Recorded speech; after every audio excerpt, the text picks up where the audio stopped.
Il est 14 h à Paris. Bienvenue dans cette nouvelle demi-heure dédiée au live, les images qui nous parviennent en direct. Et nous allons revenir sur l'affaire du jour, l'affaire Depardieu. L'acteur déjà mis en examen pour viol a été placé en garde à vue à Paris.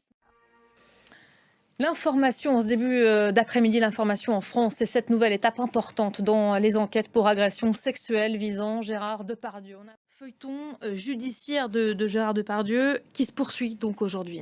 Oui, alors vous le disiez, l'acteur est mis en cause.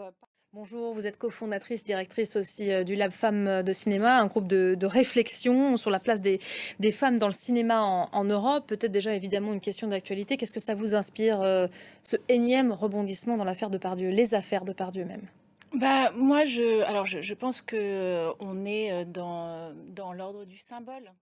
Merci beaucoup à toutes les deux. Merci Merci à Fabienne vous. Sylvestre d'être Merci. passée par nos plateaux. Sonia Patricelli qu'on retrouve aux commandes du journal de la culture à l'affiche chaque jour.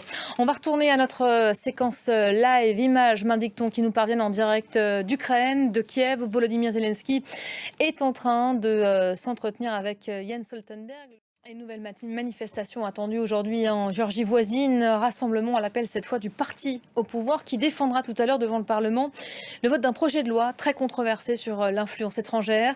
Hier, comme ces dernières semaines, les Géorgiens étaient descendus massivement dans la rue pour s'opposer à ce projet calqué sur un texte russe et jugé liberticide. Bilal Tarabeh.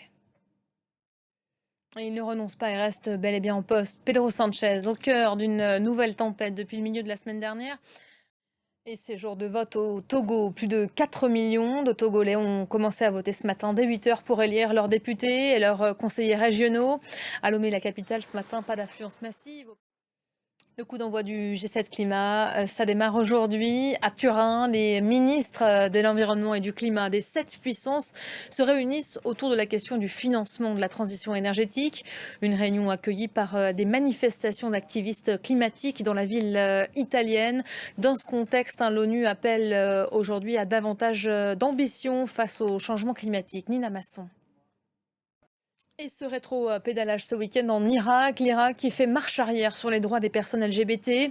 Samedi, le Parlement de Bagdad a adopté une loi punissant sévèrement désormais les relations homosexuelles ou les transitions de genre.